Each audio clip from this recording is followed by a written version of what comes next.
പാഠത്തിലേക്ക് എല്ലാവരെയും സ്വാഗതം ചെയ്യാണ്. അങ്ങനെ നമ്മൾ ആദ്യത്തെ ചോദ്യം നോക്കിയ മക്കളെ, താഴെ കൊടുത്തിരിക്കുന്ന പ്രസ്താവനയിൽ നിന്നും ശരിയായത് തിരഞ്ഞെടുക്കുക. പെട്ടെന്ന് ആൻസർ ചെയ്ത് പോവാ, നമുക്ക് ഒരുപാട് പഠിക്കാനുണ്ട്. ഓക്കെ, എന്താണ് കടൽ മാർഗം ഇന്ത്യയിലെത്തിയ ആദ്യ യൂറോപ്യൻ ആണ് ആൽവാരിസ് ഗബ്രിയ എന്ന് പറയുന്നു. ശരിയാണോ? ശരിയാണോ? അല്ല അല്ലെ? എന്താണ്? തെറ്റാണ്. ആരാണ്? ഓരോ ക്വസ്റ്റ്യനും ഓരോ സ്റ്റേറ്റ്മെന്റും പഠിച്ചു പോവുക. സ്വന്തമായി ഹാൻഡ് ബുക്ക് പ്രിപ്പയർ ചെയ്യുക. ഞാൻ പറയുന്ന ഓരോ സ്റ്റേറ്റ്മെന്റ് പഠിച്ചു പോയിക്കൊള്ളുക. കടൽ മാർഗം ഇന്ത്യയിലെത്തിയ ആദ്യ യൂറോപ്യനാണ് വാസ്കോ ഡ ഗാമ. അത് തെറ്റാണ്. വാസ്കോ ഡ ഗാമ പോർച്ചുഗീസ് വൈസ്രോയായി കേരളത്തിലെത്തിയത് 1502 പറഞ്ഞാൽ തെറ്റാണ്. 1524 ഇന്ത്യൻ മഹാസമുദ്രത്തിലെ സേനാധിപതി എന്നറിയപ്പെടുന്നത് മാനുവൽ രാജാവാണ്. അത് ശരിയല്ല. അതാരാണ്? വാസ്കോ ഡ ഗാമയാണ്. വാസ്കോ ഡ ഗാമ എന്ന സ്ഥലം സ്ഥിതി ചെയ്യുന്നത് ഗോവയിലാണ്. അത് ശരിയാണ്. നമ്മളുടെ ആൻസർ എന്താണ്? 4 മാത്രമാണ് അവിടെ ശരിയായിട്ടുള്ളത് അല്ലെ? എന്താണ്? കേപ്പ് ഓഫ് ഗുഡ് ഹോപ്പ് അല്ലെ? കേപ്പ് ഓഫ് ഗുഡ് ഹോപ്പ് വഴി കേരളത്തിലേക്ക് എത്തിച്ചേർന്ന ആദ്യ യൂറോപ്യൻ ശക്തിയാണ് ആര്? പോർച്ചുഗീസുകാർ എന്ന് പറയുന്നത്. വാസ്കോ ഡ ഗാമ കേരളത്തിലേക്ക് എത്തിയത് 1498 മെയ് മാസം 20-ാം തീയതിയാണ് എന്നും കൂടി മനസ്സിലാക്കി വെക്കുക. കോഴിക്കോടിലെ ചേമഞ്ചേരി പഞ്ചായത്തില് കാപ്പാട് കടപ്പുറത്ത് പന്തലായിനി ബീച്ചിലാണ് വാസ്കോ ഡ ഗാമ കേരളത്തിൽ ആദ്യമായി എത്തിയത്. വാസ്കോ ഡ ഗാമ ഇന്ത്യയിലേക്കുള്ള യാത്ര ആരംഭിച്ച സ്ഥലം എവിടെയാണ്? ലിസ്ബൺ. 1497 വാസ്കോ ഡ ഗാമയ്ക്കൊപ്പം ഉണ്ടായിരുന്ന പോർച്ചുഗീസ് നാവികനാണ് ആൽവാരോ വെൻകോപ്പ് എന്ന് ഓർത്തു വയ്ക്കുക. വാസ്കോ ഡ ഗാമ സഞ്ചരിച്ച കപ്പൽ ചോദിക്കുകയാണെങ്കിൽ സെന്റ് ഗബ്രിയേൽ എന്നും കൂടി മനസ്സിലാക്കി വെക്കുക. അടുത്ത ചോദ്യം, ചുവടെ തന്നിരിക്കുന്ന വസ്തുതകൾ പരിശോധിച്ച് തെറ്റായത് കണ്ടെത്തുക. തെറ്റായത് ഏതാണ്? പോർച്ചുഗീസ് ഈസ്റ്റ് ഇന്ത്യ കമ്പനി ഇന്ത്യയിൽ സ്ഥാപിതമായ വർഷം 1600 എന്ന് പറയുന്നു. ശരിയാണോ? ശരിയാണോ? അല്ല. എപ്പോഴാണ്? 1628 അല്ലെ? എപ്പോഴാണ്? ഒപ്പം പഠിച്ചു പോവുക. 1628 ഇന്ത്യയിൽ പോർച്ചുഗീസുകാരെ പ്രധാന കോളനികളായിരുന്ന സ്ഥലം ഗോവ മാത്രമാണ്. പറഞ്ഞ തെറ്റാണ്. എന്താണ്? ഗോവയുമുണ്ട്. പിന്നെന്താണ്? ദാമൻദിയു അല്ലെ? എന്താണ്? ദാമൻദിയു. ആദ്യമായി ഇന്ത്യയിൽ എത്തിയതും അവസാനമായി ഇന്ത്യ വിട്ടുപോയതുമായ യൂറോപ്യൻ ശക്തിയാണ് പോർച്ചുഗീസുകാർ അല്ലെ? ആദ്യമായി ഇന്ത്യയിൽ എത്തിയതും അവസാനമായി ഇന്ത്യ വിട്ടുപോയതുമായ യൂറോപ്യൻ ശക്തി ഏതാണ്? പോർച്ചുഗീസുകാർ. ഇന്ത്യയിലെ ഏറ്റവും കൂടുതൽ കാലം ഭരണം നടത്തിയത് ആരാണ്? ഫ്രഞ്ചുകാരാണ്. ആണോ? അല്ല. ആരാണ് മക്കളെ ഏറ്റവും കൂടുതൽ കാലം ഭരണം നടത്തിയത്? അത് പോർച്ചുഗീസുകാരാണ്. അപ്പൊ അതും തെറ്റാണ് അല്ലെ? ശരിയല്ലേ? അപ്പൊ മൂന്നാമത്തെ ഓപ്ഷൻ ആൻസർ മാത്രമാണ് അവിടെ എന്താണ് ശരിയായത്. നമ്മളുടെ ചോദ്യം എന്താണ്? തെറ്റായത് കണ്ടെത്തുക. 1, 2, 4 അവിടെ എന്താണ്? തെറ്റായ പ്രസ്താവനയാണ്. ഒരു കാര്യം മനസ്സിലാക്കാം, ഈ തരുന്ന ചോദ്യങ്ങളെല്ലാം SCERT ആണ് എന്നും കൂടി നിങ്ങൾ മനസ്സിലാക്കേണ്ട കാര്യമാണ് കേട്ടോ. അപ്പൊ 1600 എന്ത്? ഈസ്റ്റ് ഇന്ത്യ അല്ലെ? East India company, English east India company സ്ഥാപിതമായത് എന്നും കൂടി ഓർത്തു വെക്കുക. പിന്നെ ഇന്ത്യയില് പോർച്ചുഗീസ് സാന്നിധ്യം ഉണ്ടായിരുന്നത് എപ്പ വരെയാണ്? 1498 മുതൽ 1961 വരെയാണ് എന്നും കൂടി മനസ്സിലാക്കി വെക്കുക. ഇന്ത്യയിൽ കച്ചവട ബന്ധം അല്ലെ സ്ഥാപിച്ച കത്തോലിയൻ മതവിഭാഗക്കാരായിരുന്നു ആര്? പോർച്ചുഗീസുകാരായിരുന്നു. മനസ്സിലാക്കുക. 1510 ബീജാപ്പൂർ സുൽത്താൻ എന്നും ഗോവ പിടിച്ചടക്കിയത് എന്നും കൂടി ഓർത്തു വയ്ക്കുക. അടുത്ത ചോദ്യം, ഇന്ത്യയിൽ പോർച്ചുഗീസ് സാമ്രാജ്യത്തിന്റെ സ്ഥാപകൻ എന്നറിയപ്പെടുന്നത് ആര്? ആരായിരുന്നു മക്കളെ? അൽബുക്കർക്ക് അല്ലെ? ആരാണ്?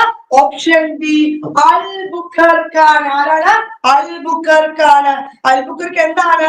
ഇന്ത്യയിലെ രണ്ടാമത്തെ പോർച്ചുഗീസ് വൈസ്രോയ് ആണ് അല്ലെ? ഇന്ത്യയിലെ ഏറ്റവും ശക്തനായ പോർച്ചുഗീസ് വൈസ്രോയ് ആണ്. മിശ്ര കോളനി സമ്പ്രദായം ആവിഷ്കരിച്ച വ്യക്തിയാണ്. വളരെ ഇമ്പോർട്ടന്റ് ആണ് മിശ്ര കോളനി സമ്പ്രദായം അല്ലെ? പള്ളിപ്പുറം കോട്ട നിർമ്മിച്ചവര് ഏത് വർഷമാണ്? 1503. ഇമ്പോർട്ടന്റ് ആണ്. പള്ളിപ്പുറം കോട്ട നിർമ്മിച്ചത്. ഗോവ പിടിച്ചെടുക്കാൻ നേതൃത്വം നൽകിയത് ഇന്ത്യയിലെ സതി നിരോധിച്ച പോർച്ചുഗീസ് വൈസ്രോയ് ആരാണ്? അൽബുക്കർക്കാണ് എന്നും കൂടി മനസ്സിലാക്കി വെക്കുക. പിന്നെ അൽമേഡ എന്താണ്? അൽമേഡ ഇന്ത്യയിലെ ആദ്യത്തെ പോർച്ചുഗീസ് വൈസ്രോയ് ആണ്. ആര്? ഫസ്റ്റ് പോർച്ചുഗീസ് വൈസ്രോയ് ആണ് ആര്? അൽമേഡ. ഇന്ത്യയിലെ നീലജല നയം അല്ലെ? എന്താണ്? ഇമ്പോർട്ടന്റ് ആണ്. ഇന്ത്യയിലെ നീലജല നയം ചോദിക്കും. എസ്സിആർടി ശ്രദ്ധിച്ചിട്ടുണ്ടോ? ഇന്ത്യയിലെ നീലജല നയം ആവിഷ്കരിച്ച പോർച്ചുഗീസ് വൈസ്രോയ് ആണ്. 1505 കണ്ണൂർ കോട്ട അല്ലെ നിർമ്മിച്ച വ്യക്തിയാണ് എന്നും കൂടി മനസ്സിലാക്കി വെക്കുക. കരമാർഗം ഇന്ത്യയിൽ ആദ്യമായി എത്തിയ പോർച്ചുഗീസ് വൈസ്രോയ് ആണ്. ആരാണ്? പെറോള കോവിൽക. ആരാണ്? പെറോള കോവിൽക എന്നും കൂടി ഓർത്തു വെക്കുക. ക്ലിയർ ആണോ? അതുപോലെ തന്നെ ഈ ബബ്ലോണിയ സ്പേസ് എന്താണ്? ഈ ആഫ്രിക്കയിലെ ശുഭപ്രതീക്ഷ മുനമ്പ് ചുറ്റി സഞ്ചരിച്ച ആദ്യ പോർച്ചുഗീസ് നാവികനാണ് ആര്? ഈ ഡൈസ് എന്ന് പറയുന്ന വ്യക്തി. തന്നിരിക്കുന്നവയിൽ പോർച്ചുഗീസ് അധിനിവേശവുമായി ബന്ധപ്പെട്ട ഗ്രന്ഥം ഏതെന്ന് തിരിച്ചറിയുക. ഏതാണ് ഏതാണ്? തൂബത്തുൽ മുജാഹിദീൻ, ഫത്ഹുൽ മുബീൻ, ഫത്ഹുൽ മുജാഹിദീൻ ഇവയെല്ലാം ഏതാണ് മക്കളെ അവിടെ ആൻസർ ആയിട്ട് വരുന്നത്? നമുക്കറിയാം തന്നിരിക്കുന്നതിൽ പോർച്ചുഗീസിലെ ബന്ധവുമായിട്ട് ബന്ധപ്പെട്ട് ഗ്രന്ഥം ഏതൊക്കെയാണ്? അവിടെ ഏതൊക്കെ വരും? ഇവയെല്ലാം എന്ന് അവിടെ വരും അല്ലെ? ഏതൊക്കെയാണ്? തൂബത്തുൽ മുജാഹിദീൻ വരില്ലേ? വരും. അപ്പൊ ആൻസർ ഏതാ വരും അവിടെ? ഓപ്ഷൻ ഡി വരും. ഇവയെല്ലാം വരും അല്ലെ?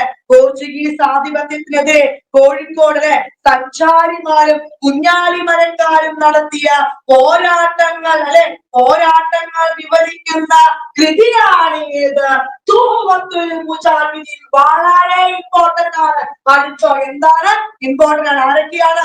കുഞ്ഞാലിമരക്കാരും അല്ലെ കോഴിക്കോട് സാമൂതിരിമാരും നടത്തിയ പോരാട്ടങ്ങളൊക്കെ വിവരിക്കുന്ന കൃതിയാണ് തൂബത്തുൽ മുജാഹിദീൻ എന്ന് ഓർത്തു വെക്കുക. ആരാണ്? ഷെയ്ഖ് സൈനുലാബ്ദീൻ ആണ് രചയിതാവ് എന്നും കൂടി ഓർത്തു വെക്കുക. പിന്നെ എന്താണ് ഫത്ഹുൽ മുബീൻ? എന്താണ്? ചാലിയംകോട്ടയിലെ വിജയത്തെ പ്രകീർത്തിച്ചുകൊണ്ട് 16-ാം നൂറ്റാണ്ടിൽ എഴുതപ്പെട്ട അറബിക് കാവ്യമാണ് ഏത്? ഫത്ഹുൽ മുബീൻ എന്നും കൂടി മനസ്സിലാക്കി വെക്കുക. ഫത്ഹുൽ മുജാഹിദീൻ എന്താണ്? രചിച്ചത് സൈനുലാബ്ദീൻ ആണ് എന്നും കൂടി മനസ്സിലാക്കി വെക്കുക. ക്ലിയർ ആണോ? അടുത്ത ചോദ്യം. ചുവടെ കൊടുത്തിരിക്കുന്നവയിൽ നിന്നും ചാലിയംകോട്ടയുമായി ബന്ധപ്പെട്ട ശരിയായ പ്രസ്താവന തിരഞ്ഞെടുക്കുക. ഇന്ത്യയിൽ ഏതാണ് ക്വസ്റ്റ്യന്? 5-ാമത്തെ ചോദ്യം. കുഞ്ഞാലിമരക്കാരുടെ ആക്രമണം നേരിടാൻ പണിത കോട്ടയാണ് ചാലിയംകോട്ട. ശരിയാണ്. സാമൂതിരിമാരെ കണ്ടത്തിലേക്ക് നീക്കിയ പീരങ്കി എന്ന് പറഞ്ഞാൽ അതും ശരിയാണ്. 1571 കുഞ്ഞാലി 4-ാമൻ ചാലിയംകോട്ട പിടിച്ചെടുത്തു പറഞ്ഞാൽ അത് ശരിയാവില്ല. PSC ട്രാഫിക് ക്വസ്റ്റ്യൻ ആണ്. തെറ്റും. എന്താണ്? കുഞ്ഞാലി അവിടെ 3-ാമനാണ് എന്നും കൂടി മനസ്സിലാക്കി വെക്കുക. ക്ലിയർ ആണോ? അപ്പൊ നമ്മളുടെ ആൻസർ എന്താണ്?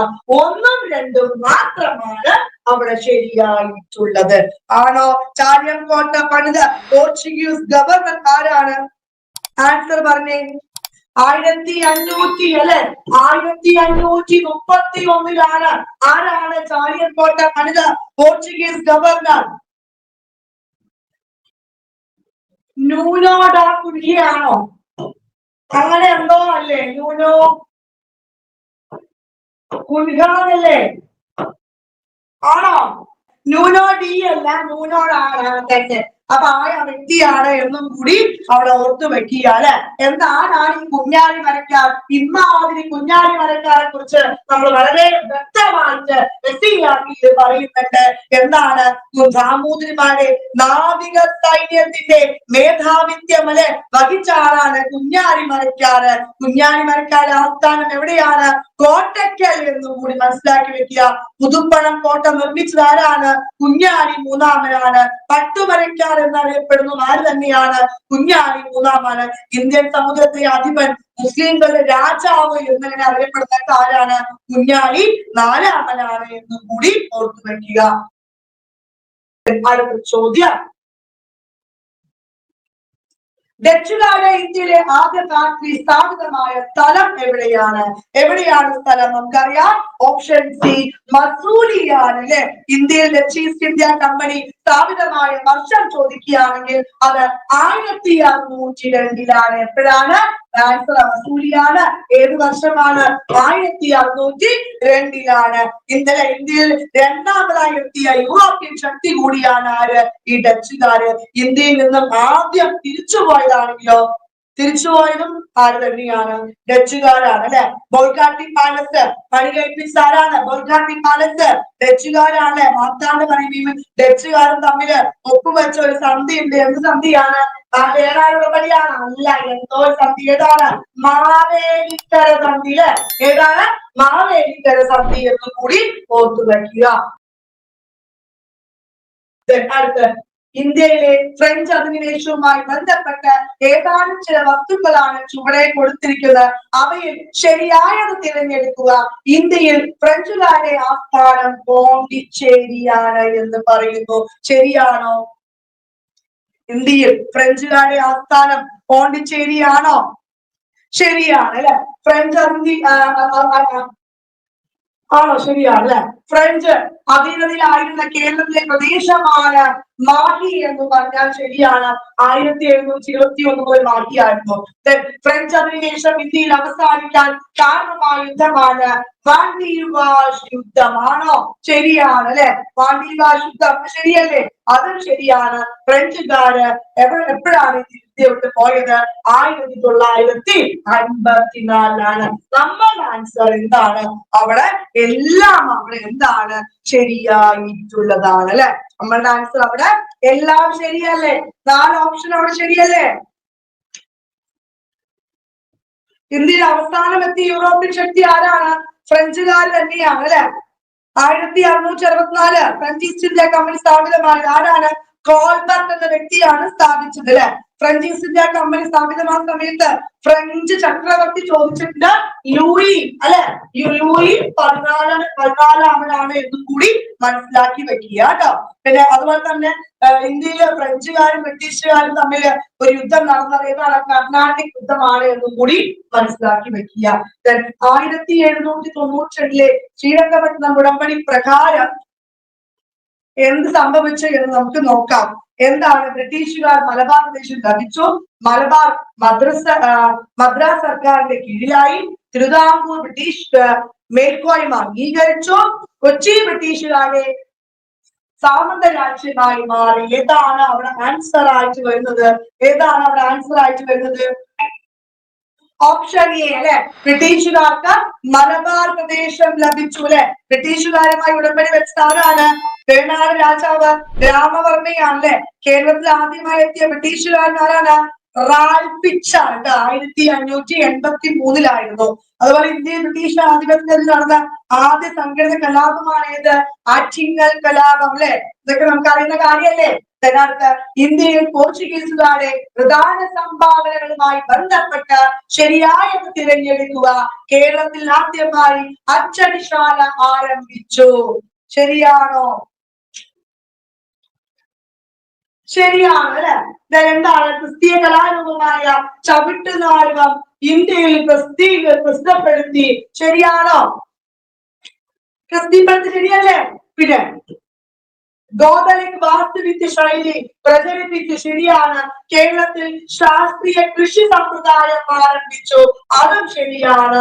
നമ്മളുടെ ആൻസർ എന്താണ്? എല്ലാം അവിടെ ശരിയാണ്. പോർച്ചുഗീസുകാർ ഇന്ത്യയിൽ ആദ്യമായി അച്ചടിശാല ആരംഭിച്ചത് എവിടെയാണ്? ഗോവയിലാണ് അല്ലെ. പിന്നെ കേരളത്തിലാണ് കൊച്ചിയിലും വൈപ്പിനിലുമാണ് എന്ന് ഓർത്തു വെക്കുക. അതുപോലെ കഴുകുച്ചക്കയും പപ്പാളിയും കശുവണ്ടിയും പേരക്കയും ഒക്കെ തുടങ്ങിയ ഇന്ത്യയിലേക്ക് ആര് കൊണ്ടുവന്ന്? ഒക്കെ ഈ പോർച്ചുഗീസുകാരാണ് എന്നും കൂടി ഓർത്തു വെക്കുക. പിന്നെ യൂറോപ്യൻ മാതൃകയിലെ പള്ളി നിർമ്മാണത്തിന് തുടക്കം കുറിച്ചു. ഗോതലിക് ശൈലിയില് കേരളത്തിൽ പോർച്ചുഗീസുകാർ പണികഴിച്ച പള്ളി ഏതാണ്? സെന്റ് ഫ്രാൻസിസ് പള്ളി. എന്താണ്? സെന്റ് ഫ്രാൻസിസ് പള്ളി എവിടെയാണ്? കൊച്ചിയില് എന്നും കൂടി ഓർത്തു വയ്ക്കും. ഗോതലിക് ശൈലി കേട്ടോ. കേരളത്തിൽ പോർച്ചുഗീസുകാർ നിർമ്മിച്ച പ്രധാനപ്പെട്ട കോട്ട ഏതൊക്കെയാണ്? മാനുവൽ കോട്ടയുണ്ട് അല്ലെ, പള്ളിപ്പുറം കോട്ട എന്നറിയപ്പെടുന്ന കണ്ണൂരിലുള്ള സെന്റ് ഫ്രാൻസിസ് കോട്ട, തൃശ്ശൂരിലുള്ള കോട്ടപ്പുറം കോട്ടയൊക്കെ ആര് നിർമ്മിച്ചതാണ്? ഈ പോർച്ചുഗീസുകാർ നിർമ്മിച്ചതാണ് എന്ന് കൂടി മനസ്സിലാക്കി വെക്കുക. അടുത്ത ചോദ്യം, ഇന്ത്യയിൽ ഏറ്റവും പഴയ യൂറോപ്യൻ നിർമ്മിതി ഏതാണ്? ഇന്ത്യയിൽ ഏറ്റവും പഴയ യൂറോപ്യൻ നിർമ്മിതി ഏതാണ്? ഏതാണ് യൂറോപ്യൻ നിർമ്മിതി എന്ന് നമുക്ക് നോക്കാം. മാനുവൽ കോട്ടയാണ് എന്ന് പറഞ്ഞാൽ ശരിയാണോ? ബോർഗാട്ടി പാലസ് ആണോ? ഡച്ച് കൊട്ടാരമാണോ? മാനുവൽ കോട്ടയാണോ? ആരാണ് നോക്കാം. അവിടെ പറഞ്ഞോ മാനുവൽ കോട്ട. മാനുവൽ കോട്ട സ്ഥിതി ചെയ്യുന്നത് എവിടെയാണ്? കൊച്ചിയിലാണ് അല്ലെ, കൊച്ചിയിലാണ്. 1503 നിർമ്മിച്ചത്. 1500. മലയാളം, ഇംഗ്ലീഷ്, മാത്സ് എല്ലാം ഞാൻ പഠിപ്പിച്ചിട്ടുണ്ട്. 1503 എന്നും കൂടി മനസ്സിലാക്കി വെക്കുക അല്ലെ. ആരെ നിർമ്മിച്ചത്? പോർച്ചുഗീസ് ആരെ നിർമ്മിച്ചത്? അൽബുക്കർക്ക്. നമ്മൾ അവിടെ പറഞ്ഞില്ലേ മാനുവൽ കോട്ട വേറെ കുറേ പേരിൽ അറിയപ്പെടുന്നുണ്ട്. പള്ളിപ്പുറം കോട്ട, വൈപ്പിൻ കോട്ട, ആയക്കോട്ട, അഴീക്കോട്ട, കൊച്ചി കോട്ട എന്ന് ചോദിച്ചാൽ അതെല്ലാം എന്താണ്? ഈ മാനുവൽ കോട്ടയാണ് എന്ന് മനസ്സിലാക്കി വെക്കുക. മലബാറിസവുമായി ബന്ധപ്പെട്ട തന്നിരിക്കുന്ന വസ്തുതകൾ വിലയിരുത്തി തെറ്റായവ കണ്ടെത്തുക. നോക്കാം. ബ്രിട്ടീഷുകാരെ ഏറ്റവും വലിയ സംഭാവനയാണ് എന്ന് പറഞ്ഞാൽ സമ്മതിക്കാൻ പറ്റുമോ? പറ്റില്ല അല്ലെ. Super class marks Lakshmi thank you കേട്ടോ. സംഭവിക്കാൻ പറ്റുമോ? പറ്റില്ല. ആരെയാണ്? ഡച്ചുകാർ അല്ലെ. ഡച്ചുകാരുടെ ഏറ്റവും വലിയ സംഭാവനയാണ് ഗ്രീക്ക് ഭാഷയിൽ പ്രസിദ്ധീകരിച്ചു. ആണോ? അല്ല, ലാറ്റിൻ ഭാഷയിലാണ് പ്രസിദ്ധീകരിച്ചത്. മലയാള ലിപി അച്ചടിച്ച ആദ്യ ഗ്രന്ഥമാണ് അത്. അവിടെ ശരിയാണ്. മലബാറിലെ സസ്യജാലങ്ങളെ കുറിച്ച് പ്രതിപാദിച്ചിരിക്കുന്ന പുസ്തകമാണ് ഏത്? Hortus Malabaricus. ശരിയാണോ? അതവിടെ ശരിയാണ്. അപ്പൊ നമ്മളുടെ ആൻസർ എന്താണ്? തെറ്റായ പ്രസ്താവനയാണ്. 1ഉം 2ഉം അവിടെ എന്താണ്? തെറ്റായ പ്രസ്താവനയാണ്. ഹോർത്തൂസ് മലബാറിക്കസ് എന്ന വാക്കിന്റെ അർത്ഥം എന്താണ്?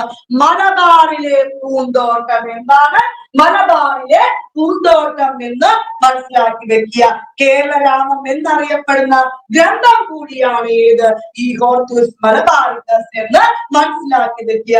1678 മുതൽ 1703 വരെ കാലഘട്ടമാണ് എന്നും കൂടി ഓർത്തു വെക്കുക. എപ്പോഴാണ്? 1678 മുതൽ 1703 വരെയുള്ള ആകെ എത്ര വാല്യങ്ങളാണ്? 12 വാല്യങ്ങളാണ്. എത്രയാണ്? 12 വാല്യങ്ങളാണ്. ഹോർത്തൂസ് മലബാറിക്കസ് തയ്യാറാക്കാൻ നേതൃത്വം നൽകിയത് അഡ്മിറൽ വാൻ റീഡ് ആണ്. ആരാണ് മക്കളെ? അഡ്മിറൽ വാൻ റീഡ് ആണ്. ഹോർത്തൂസ് മലബാറിക്കസിന്റെ രചനയുമായി ബന്ധപ്പെട്ട ഒരു സന്യാസിയുണ്ട്. എന്താണ്? മാത്യൂസ്. എന്താണ്? എല്ലാം അറിയണം. ഒരു ക്വസ്റ്റ്യൻ പരീക്ഷയ്ക്ക് ചോദിച്ചാൽ എന്റെ മക്കൾക്ക് കിട്ടാതിരിക്കാൻ പാടില്ല. മിസ് എല്ലാം പറഞ്ഞു തന്നു, PSCക്ക് ചോദിച്ചത് മാത്രം പറഞ്ഞു തന്നില്ല എന്ന് പറയാൻ പാടില്ല. അപ്പൊ എല്ലാം ഞാൻ പറഞ്ഞു. അതുമായി ബന്ധപ്പെട്ടുള്ള SCRT എല്ലാം കവർ ചെയ്ത് പറയും. വേണവർ നോക്കിക്കോ. ഓക്കെ. അപ്പൊ മലയാള ലിപി അച്ചടിക്കാൻ അല്ലെ വാൻ റീഡിനെ സഹായിച്ച ആരാണ്? അയാളുടെ പേരാണ് ഇമ്മാനുവൽ റോയ് അല്ലെ. മാൻഡ്രീനെ സഹായിച്ച വ്യക്തിയാണ് ഇമ്മാനുവൽ റോയ് ആണ്. മാത്യു അതുപോലെ ഈ ഓർട്ടിസ് മലബാറിക്കത്തിലെ പ്രസിദ്ധീകരിച്ച സ്ഥലം എന്താണ്? ആംസ്റ്റർഡാം ആണ്. ഏതാണ്? ആംസ്റ്റർഡാം ആണ് അല്ലെ. ഓർട്ടിസ് മലബാറിക്കത്ത് രചനയുമായി ബന്ധപ്പെട്ട ഒരു വൈദികരെ എന്താണ്? ഇട്ടി അച്യുതൻ അല്ലെ. പിന്നെ എന്താണ് പ്രസിദ്ധീകരിച്ച ആദ്യ സസ്യം എന്താണ്? തെങ്ങാണ്. അവസാനമാണെങ്കിലോ ആദ്യത്തെ തെങ്ങോ അവസാനത്തെ ആലുമാണ് എന്നും കൂടി മനസ്സിലാക്കി വെക്കുക. ഓർട്ടിസ് മലബാറിക്കസ് മലയാളത്തിലേക്ക് തർജ്ജമ ചെയ്ത് KS മണിലാൽ. ആരാണ്? KS മണിലാലാണ് എന്നും കൂടി ഓർത്തു വെക്കുക. ഓർട്ടിസ് മലബാറിക്കസിന്റെ മലയാള പതിപ്പ് പ്രസിദ്ധീകരിക്കുന്നതിന് നേതൃത്വം നൽകിയ ആരാണ് മക്കളെ? കേരള യൂണിവേഴ്സിറ്റിയാണ്. ആരാണ്? മലയാളം പതിപ്പ് കേരള യൂണിവേഴ്സിറ്റിയാണ്. അടുത്ത ചോദ്യം 12ാമത്തെ ചോദ്യം. തന്നിരിക്കുന്ന പ്രസ്താവനകളിൽ ശരിയായത് തിരഞ്ഞെടുക്കുക. പൂർണ്ണമായും മലയാളത്തിൽ അച്ചടിച്ച ആദ്യ പുസ്തകമാണ് സംക്ഷേപ വേദാന്തം. ശരിയാണോ? ശരിയാണ് അല്ലെ. 1849 ഹെർമൻ ഗുണ്ടട്ട് രാജ്യസമാചാരം പ്രസിദ്ധീകരിച്ചു. തെറ്റാണ്. 1847 ഇംഗ്ലീഷ് മലയാളം നിഘണ്ടു ചോദിച്ചിട്ടുണ്ട്. ഇംഗ്ലീഷ് മലയാളം ശ്രദ്ധിക്കുക. ഇംഗ്ലീഷ് മലയാളം നിഘണ്ടു പ്രസിദ്ധീകരിച്ചത് ഹെർമൻ ഗുണ്ടട്ടാണ് എന്ന് പറഞ്ഞാൽ അത് അവിടെ ശരിയാണോ? ഇംഗ്ലീഷ് മലയാളം നിഘണ്ടു അല്ല. ആരാണ്? ബെഞ്ചമിൻ ബെയ്ലി ആണ് അല്ലെ. അപ്പൊ അത് തെറ്റാണ്. ആരാണ്? ബെഞ്ചമിൻ ബെയ്ലി ആണ്. മലയാളത്തിലെ ആധികാരിക വ്യാകരണ ഗ്രന്ഥം തയ്യാറാക്കിയത് അർണോസ് പാതിരിയാണ് എന്ന് പറഞ്ഞാൽ അതാണ് അവിടെ തെറ്റ്. അതാണ് ഹെർമൻ ഗുണ്ടട്ട്. മക്കള് ഹെർമൻ ഗുണ്ടട്ട്. ഇത് 4 പഠിച്ചോ. ഇമ്പോർട്ടന്റ് ആണ്. 4 പഠിക്കുക. എന്താണ്? പൂർണ്ണമായി മലയാളത്തിൽ അച്ചടിച്ച ആദ്യ പുസ്തകമാണ് ഇത് സംക്ഷേപ വേദാന്തം. 1847 ഹെർമൻ ഗുണ്ടട്ട് രാജ്യസമാധാനം പ്രസിദ്ധീകരിച്ചത്. ഇംഗ്ലീഷ് മലയാളം നിഘണ്ടു പ്രസിദ്ധീകരിച്ചത് ബെഞ്ചമിൻ ബെയ്ലിയാണ്. ആരാണ്? ബെഞ്ചമിൻ ബെയ്ലിയാണ്. പിന്നെ എന്താണ്? മലയാളത്തിലെ ആധികാരിക വ്യാകരണ ഗ്രന്ഥം തയ്യാറാക്കിയത് ഹെർമൻ ഗുണ്ടട്ടാണ്. അപ്പൊ നമ്മളുടെ ആൻസർ ഏതാണ്? 1 മാത്രമാണ് അവിടെ ശരിയായിട്ടുള്ളത് അല്ലെ. 1 മാത്രമല്ലേ. അതുപോലെ തന്നെ മലയാളത്തിലെ ആദ്യത്തെ നിഘണ്ടവും വ്യാകരണവും തയ്യാറാക്കിയത് ആരാണ്? അർണോസ് പാതിരിയാണ്. മലയാളത്തിലെ ആദ്യത്തെ നിഘണ്ടു വ്യാകരണ ഗ്രന്ഥവും തയ്യാറാക്കിയത് ആരാണ്? അർണോസ് പാതിരിയാണ്. 1847 പശ്ചിമോദയ പത്രം പുറത്തിറക്കിയത് ഹെർമൻ ഗുണ്ടട്ട് തന്നെയാണ്. മലബാറിലെ വിദ്യാഭ്യാസത്തിന്റെ പ്രചരണത്തിന് നേതൃത്വം നൽകിയത് Basel Evangelical Mission London Mission സൊസൈറ്റിയുടെ പ്രവർത്തന മേഖലയാണ് ഏത്? തിരുവിതാംകൂർ എന്ന് മനസ്സിലാക്കി വെക്കുക. ചർച്ച് മിഷൻ സൊസൈറ്റിയുടെ പ്രവർത്തന മേഖല കൊച്ചിയും തിരുവിതാംകൂറാണ് എന്നും കൂടി ഓർത്തു വെക്കുക. അപ്പൊ അർണോസ് പാതിരി എന്താണ്? മലയാളത്തിലെ ആദ്യത്തെ നിഘണ്ടവും വ്യാകരണ ഗ്രന്ഥവും തയ്യാറാക്കിയ വ്യക്തിയാണ് അർണോസ് പാതിരി എന്നും കൂടി മനസ്സിലാക്കി വെക്കുക. അടുത്ത ചോദ്യം നോക്കാം. ചുവടെ കൊടുത്തിരിക്കുന്നവയിൽ നിന്നും ബ്രിട്ടീഷുകാർ കേരളത്തിൽ ഉണ്ടാക്കിയ നേട്ടങ്ങൾ ശരിയായത് തിരഞ്ഞെടുക്കുക. എന്താണ് നേട്ടങ്ങൾ എന്ന് തിരഞ്ഞെടുക്കുക. നോക്കാം. കേരളത്തിലെ ആദ്യത്തെ റെയിൽപാത നിർമ്മിച്ചത് അവിടെ ആരാണ്? ബ്രിട്ടീഷുകാരാണ്. അത് നമുക്ക് എക്സാമിൽ ചോദിച്ചൂടെ. 1861 ബേപ്പൂർ തിരൂർ നമുക്കറിയാം. എല്ലാ കാര്യമാണ് പരീക്ഷയിൽ ചോദിക്കും. എന്നാലും നമ്മൾ തെറ്റിക്കും. ബ്രിട്ടീഷുകാർ നിർമ്മിച്ച ആദ്യത്തെ പണ്ടകശാല സ്ഥിതി ചെയ്യുന്ന വിഴിഞ്ഞത്താണ് എന്ന് പറഞ്ഞാലും അത് നമുക്ക് സമ്മതിക്കാം. അതും ശരിയാണ്. നീതി നിർവഹണത്തിനായി ധാരാളം ഏർപ്പെടുത്തി എന്ന് പറഞ്ഞാൽ അതും ശരിയാണ്. അഞ്ചരക്കണ്ടിയിൽ സുഗന്ധ സസ്യങ്ങളുടെ തോട്ടം ഉണ്ടാക്കി എന്ന് പറഞ്ഞാൽ അതും ശരിയാണ്. എല്ലാം നമുക്ക് അവിടെ എന്താണ്? അത് വെണ്ണക്കൽ പോലെ അവിടെ ശരിയാണ്. അപ്പൊ നമ്മൾ അവിടെ എത്തിയില്ലേ? എവിടെ എത്തി? കേരളത്തിൽ ബ്രിട്ടീഷുകാർ പണിത ആദ്യ കോട്ടയാണ് നമുക്കറിയാം അഞ്ചുതെങ്ങ് കോട്ട അല്ലെ. ഇന്ത്യയിൽ ബ്രിട്ടീഷുകാർ പണിത ആദ്യ കോട്ട ഏതാണ്?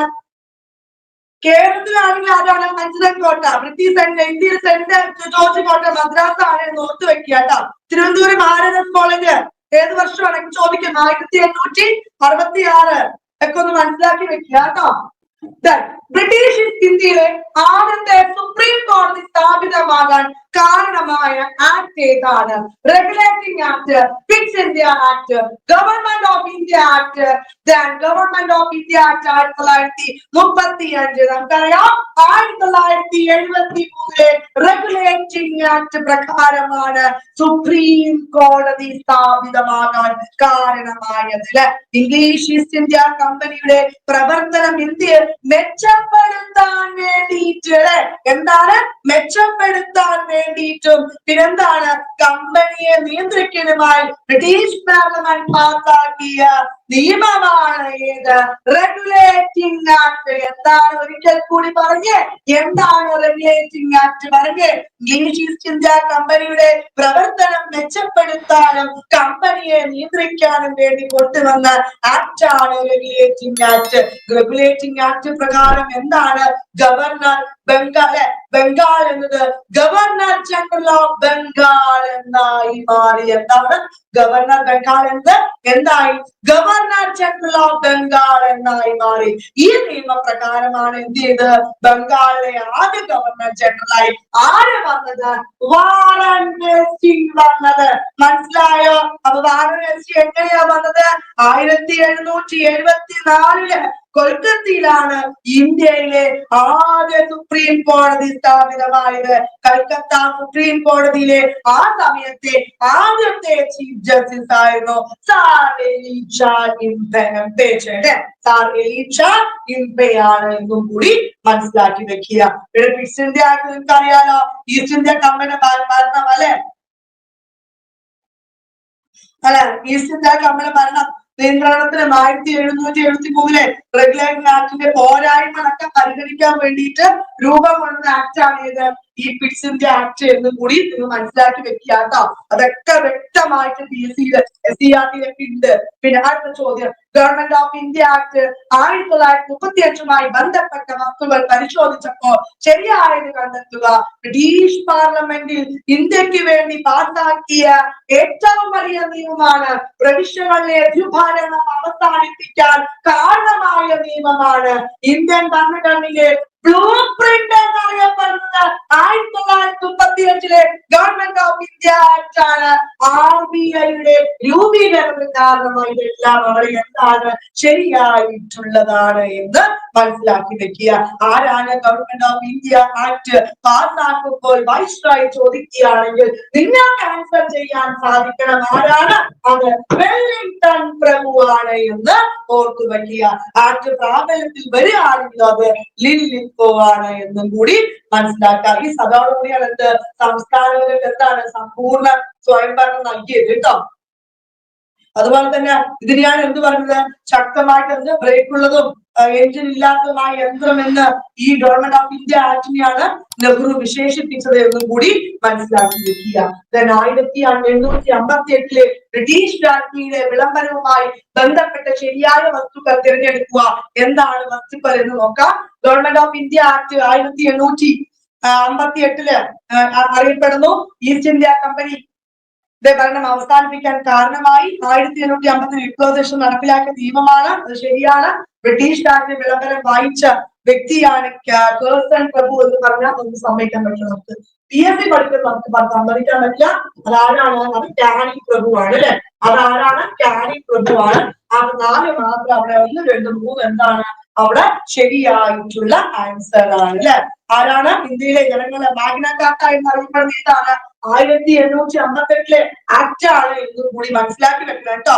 എന്താണ് ഇന്ത്യയിലെ ജനങ്ങളുടെ മാഗ്ന കാർട്ട എന്നറിയപ്പെടുന്നത് എന്നും കൂടി ഓർത്തു വെക്കുക. ഈ നിയമം പ്രാബല്യത്തിൽ വന്നോടെയാണ് എന്ത് government governor general of India അല്ലെ വൈസ്രോയ് എന്ന പേരിൽ അറിയപ്പെടാൻ തുടങ്ങിയതൊക്കെ ഈ നിയമം വന്നോടുകൂടിയാണ്. ഈ നിയമപ്രകാരമാണ് ഇന്ത്യൻ ജനതയെ ഭരിക്കാനായി ബ്രിട്ടീഷ് ഗവൺമെന്റ് ഏർപ്പെടുന്ന പദ്ധതി അറിയപ്പെടുന്നത് secretary of fourth state, secretary of state എന്ന പേരിൽ അറിയപ്പെടാൻ തുടങ്ങിയത്. അടുത്ത ചോദ്യം, സ്ത്രീകൾക്ക് വോട്ടവകാശം നൽകിയ നിയമം ഏതാണ്? നമുക്കറിയാം, ഓപ്ഷൻ ബി മോണ്ടേറ്റ് സ്കൂൾ ഭരണപരിഷ്കാരമാണ് അല്ലെ. ഗവൺമെന്റ് ഓഫ് ഇന്ത്യ ആക്ട് ഏതാണ്? 1919 അറിയപ്പെടുന്ന ഏതാണ്? മോണ്ടേറ്റ് സ്കൂൾ പരിഷ്കാരമാണ്. ഈ നിയമം ആരാണ് പാസ്സാക്കുന്നത്? സെക്രട്ടറി ഓഫ് സ്റ്റേറ്റ് ആരായിരുന്നു? എഡ്വിൻ മൊണ്ടേഗാണ് അല്ലെ. എഡ്വിൻ മൊണ്ടേഗാണ്. നിലവിൽ വരുമ്പോഴാണല്ലോ അത് ചെംസ്ഫോർഡ് പ്രഭുവാണ്. രാജ്യത്ത് നേരിട്ടുള്ള തെരഞ്ഞെടുപ്പിനും അതുപോലെ ദ്വിമണ്ഡല സമ്പ്രദായവും മുന്നോട്ട് വെച്ച നിയമം ചോദിക്കുകയാണെങ്കിൽ അതേത് മോണ്ടേറ്റ് ചെംസ്ഫോർഡ് ഭരണപരിഷ്കാരമാണ് എന്ന് നിങ്ങൾക്ക് ഉറച്ചു പറയാൻ സാധിക്കണം. എന്താണ് രാജ്യത്ത് തെരഞ്ഞെടുപ്പും അതുപോലെ ദ്വിമണ്ഡല സമ്പ്രദായം ഒക്കെ ഏതാണ് മുന്നോട്ട് വെച്ച നിയമം ചോദിക്കുകയാണെങ്കിൽ അത് മോണ്ടേറ്റ് ചെംസ്ഫോർഡ് ഭരണപരിഷ്കാര നിയമമാണ് എന്ന് പറയണം. ചുവടെ കൊടുത്തിരിക്കുന്നവയിൽ ക്യാബിനറ്റ് മിഷനിലെ അംഗങ്ങളിൽ ഉൾപ്പെടാത്തത് ആരാണ് അംഗങ്ങളിൽ ഉൾപ്പെടാത്തത്? Patrick Lawrence, Stafford Cripps, A V. Alexander, Wavell പ്രഭു. നമുക്ക് എല്ലാവർക്കും അറിയാം, PSC ഇഷ്ട ചോദ്യമാണ് അല്ലെ. ചോദ്യകർത്താവ് എന്നും ചോദിക്കും ഏതാണ്? വേവൽ പ്രഭുവാണ് അതിൽ ഉൾപ്പെടാത്തത്. ക്യാബിനറ്റ് മിഷൻ ഇന്ത്യക്ക് പൂർണ്ണമായ സ്വാതന്ത്ര്യം അല്ലെ നൽകുന്നതിന്റെ തീരുമാനം എടുക്കാൻ വേണ്ടി എന്ത് ചെയ്തു? 1946 ലേബർ ഗവൺമെന്റ് ഇന്ത്യയിലേക്ക് വെച്ച കമ്മിറ്റിയാണ് ക്യാബിനറ്റ് മിഷൻ. 46 മെയ് 24 ഡൽഹിയിലെത്തി അല്ലെ. എന്തൊക്കെയായിരുന്നു? കുറെ ലക്ഷ്യങ്ങളൊക്കെ ഉണ്ടായിരുന്നില്ലേ? ഇന്ത്യൻ നേതാക്കളെ കൂടി ഉൾപ്പെടുത്തി ഇന്ത്യക്ക് എന്ത് വേണം? ഒരു പ്രത്യേക ഭരണഘടന രൂപീകരിക്കുക, ഒരു ഇടക്കാല ഗവൺമെന്റ് രൂപീകരിക്കുക, പിന്നെന്താണ് ഇന്ത്യയുടെ സ്വാതന്ത്ര്യ പ്രഖ്യാപനം എത്രയും പെട്ടെന്ന് എന്ത് ചെയ്യുക? നടപ്പിലാക്കുക, ഫെഡറൽ ഗവൺമെന്റ് രൂപീകരിക്കുക എന്ന ലക്ഷ്യങ്ങൾ ക്യാബിനറ്റ് മിഷൻ ലക്ഷ്യങ്ങളായിരുന്നു കേട്ടോ. അടുത്ത ചോദ്യം, താഴെ തന്നിരിക്കുന്നവയിൽ ഇന്ത്യൻ ഇൻഡിപെൻഡൻസ് ആക്ടുമായി ബന്ധപ്പെട്ട ശരിയായ വസ്തുത കണ്ടെത്തുക. ഇന്ത്യ വിഭജനത്തിന് കാരണമായ നിയമം മൗണ്ട് ബാറ്റൺ പതിപ്രകാരം നിലവിൽ വന്നു. ഇന്ത്യക്ക് വേണ്ടി ബ്രിട്ടീഷ് പാർലമെന്റ് പാസാക്കിയ അവസാന നിയമമാണ്. അത് പറഞ്ഞാൽ ശരിയാണ്. നമുക്ക് എല്ലാവർക്കും അറിയാം, ഓപ്ഷൻ സി എല്ലാം അവിടെ ശരിയാണ് അല്ലെ. മൗണ്ട് ബാറ്റൺ അല്ലെ മൗണ്ട് ബാറ്റൺ പദ്ധതി രൂപീകരിച്ചപ്പോഴാണ് 1947 ജൂൺ മാസം 3-ാം തീയതിയാണ് എന്ന് മനസ്സിലാക്കി വെക്കുക. ജൂൺ 3 പദ്ധതി, ഡിക്കി ബേർഡ് പദ്ധതി, ബാൽക്കൺ പദ്ധതി എന്ന പേരിലൊക്കെ അറിയപ്പെടുന്ന ഏതാണ്? ഈ മൗണ്ട് ബാറ്റൺ പദ്ധതിയാണ്. ഇന്ത്യൻ ഇൻഡിപെൻഡൻസ് ആക്ട് പ്രകാരം വൈസ്രോയ് എന്ന പദവി എന്ത് ചെയ്തു? നിർത്തലാക്കിയിട്ട് ഗവർണർ ജനറൽ പദവി നിലവിൽ വരികയും ചെയ്തതാണ് എന്ന് കൂടി മനസ്സിലാക്കി വെക്കുക.